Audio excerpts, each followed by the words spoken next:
दोस्तों कहते हैं ना, लहरों से डरकर नौका पार नहीं होती, कोशिश करने वालों की कभी हार नहीं होती। नन्ही चींटी जब दाना लेकर चलती है, चढ़ती दीवारों पर 100 बार फिसलती है। मन का विश्वास रगों में साहस भरता है, चढ़कर गिरना गिरकर चढ़ना ना अखरता है। आखिर उसकी मेहनत बेकार नहीं होती, कोशिश करने वालों की कभी हार नहीं होती। नमस्कार दोस्तों, मैं हूं विपिन, स्वागत करता हूं अपने YouTube चैनल पर। दोस्तों आज का सवाल पहला देखते हैं। किसी संख्या के 30% का 15% यदि 18 हो तो संख्या ज्ञात कीजिए।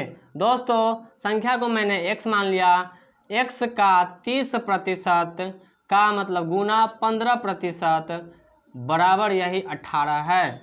3 पचे 15, 20 पचे 100, एगो शून्य से एगो शून्य उड़ा दिए, 3 तिहाई 9 दूना 18 काट दिए, यानी कि x बराबर हो गया 2 दूना 4 है 100, यानी कि 400। आपका यही सवाल का उत्तर हो गया।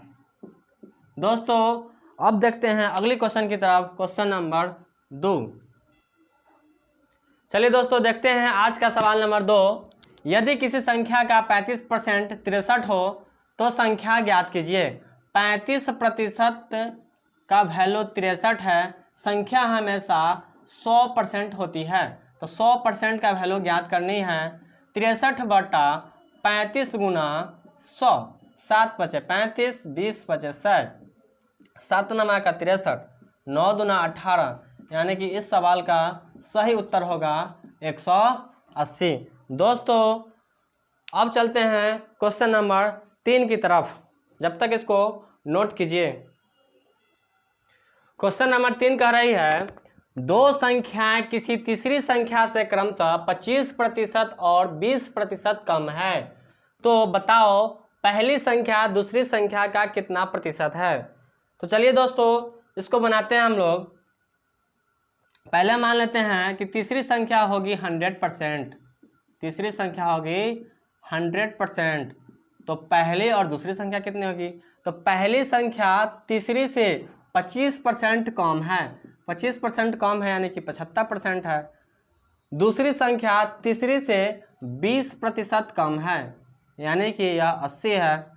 तो बोला गया है कि पहली संख्या दूसरी का कितना परसेंट है, तो पहली दूसरी का, जिसमें का लगा रहे प्रीपोजिशन रहे उसको हम लोग नीचे लिखते हैं। तो दूसरी का पहली, यानी कि पहली को ऊपर दूसरी नीचे, और कितना प्रतिशत है तो गुना 100, 0 से 0 कट गया, 4 दूना का 8, 5 दूना का 10, यानी कि 50 25, 7 पचे 35 और 2 37, अब बटा में 4, इतना प्रतिशत होगा। अगर इसको पूर्णांक में बदलना चाहे तो 4 नामा का 36, बचा 1, 1 पर 5 15, 4 तिया का 12, बचा 3 अब बटा 4, इतना प्रतिशत हम लोग कह सकते हैं। तो क्वेश्चन नंबर 2 का आंसर हुआ 93 सही 3/4%। तो चलिए दोस्तों अब चलते हैं क्वेश्चन नंबर 4 की तरफ। दोस्तों देखते हैं क्वेश्चन नंबर 4। दो संख्या एक तीसरी संख्या से क्रमशः 20% और 50% अधिक है, तो पहली संख्या तीसरी संख्या का कितना प्रतिशत है। तो चलिए दोस्तों इसको हम लोग बनाते हैं। मान लेते हैं कि तीसरी संख्या 100%, मान लेते हैं तीसरी संख्या 100%, तो पहली संख्या 20% ज़्यादा है, तो 100 में 20% ज़्यादा है तो 120 है। दूसरी संख्या 50% ज़्यादा है, यानी कि 150। तो हमसे पूछा गया है पहली संख्या तीसरी संख्या का कितना परसेंट है, तो पहली संख्या 120, तीसरी संख्या का, जिसमें प्रीपोजिशन लगा रहा है उसको नीचे लिखेंगे, तीसरी संख्या का कितना प्रतिशत है, यानी कि उत्तर हो गया हमारा 120%। चलिए दोस्तों इसको लिखिए। अब चलते हैं हम लोग क्वेश्चन नंबर 5 की ओर। दोस्तों सवाल नंबर 5 देखते हैं। दो संख्या एक तीसरी संख्या से क्रमशः 30% और 50% अधिक है, तो बताओ पहली संख्या दूसरी संख्या का कितना प्रतिशत है। देखते हैं, इसको भी मानते हैं तीसरी को 100,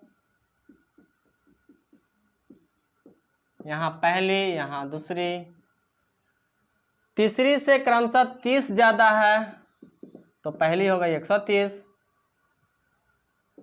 50 ज्यादा है तो दूसरी हो गई 150। पहली संख्या दूसरी संख्या का, यानी कि पहली संख्या 130, दूसरी संख्या का कितना प्रतिशत है? 0 से 0 कैंसिल हो गया, 3 बचे, यह हो गया 20 बचे, यानी कि 13 दूना 26 बटा 3, 3 8 24 बचा 2, 2 5 0 20, 3 6 18, 2 बटा 3, यानी कि 86 सही 2 बटा 3% इस सवाल का उत्तर होगा। दोस्तों इसको लिखिए। अब हम लोग चलते हैं क्वेश्चन नंबर 6। चलिए दोस्तों देखते हैं क्वेश्चन नंबर 6। कहता है एक व्यक्ति के वेतन से उसके दोनों बेटा का वेतन क्रमशः 30% तथा 37% कम है, तो दूसरे पुत्र का वेतन पहले पुत्र के वेतन से कितना प्रतिशत कम है? हम मान लेते हैं कि बाबूजी के पास 100% धन था, उन्होंने अपने दोनों बेटा को इस तरह से दिया। पहले बेटा को 30% कम दिया यानी कि 70 दिया, दूसरे बेटा को 37% कम दिया यानी कि 63 दिया।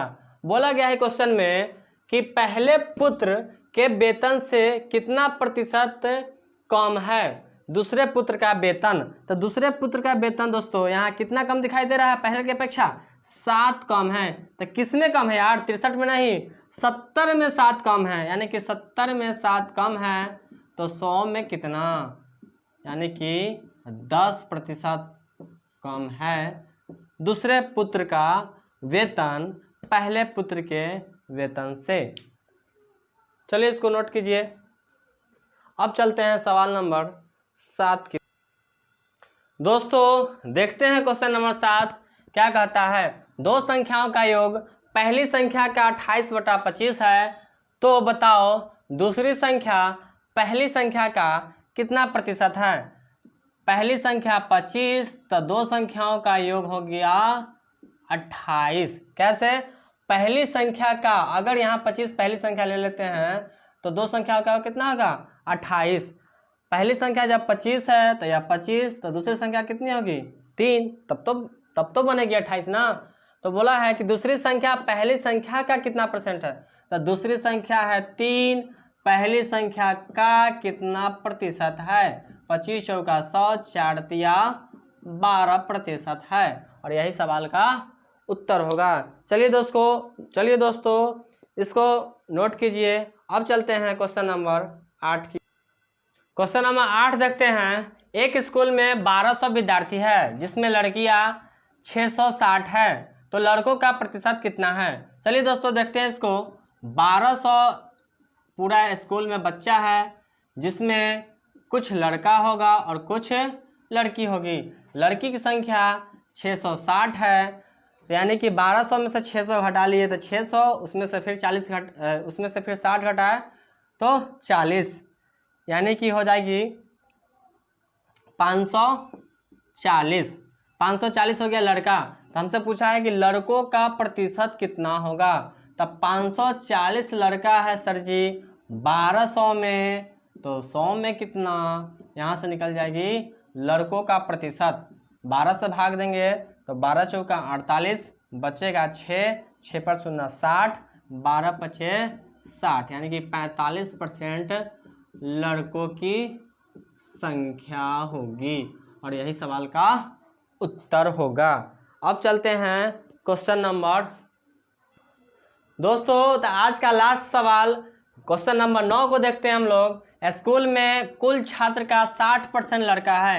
किसी भी स्कूल में 100% लड़का लड़की मिलाकर होगा, जिसमें से लड़का होगा 60% तो लड़की होगी 40%। अब बोला गया है कि लड़की की संख्या 300 है, यानी कि 40% ही 300 के बराबर है, तो लड़कों की संख्या बताइए। लड़कों का प्रतिशत यहाँ 60% है, यही निकाल लेंगे 300 बटा 40 गुना 60। दोस्तों इसको काट लीजिए, 0 से 0, 4 से काटिएगा, 4 7 28, 4 पचे 20, 6 पचे 30, 7 छक्का 42 और 3 45, यानी कि 450 हो गया लड़कों की संख्या। लड़कों की संख्या हो गया आपका 450 और यही सवाल का उत्तर होगा। दोस्तों अगर मेरा वीडियो अच्छी लगी हो तो लाइक शेयर और सब्सक्राइब जरूर करें और दोस्तों में शेयर करें। जब तक अपना ख्याल रखिए, खुश रहिए, भगवान आपको ढेर सारी खुशियाँ दे। Bye bye, take care, good night.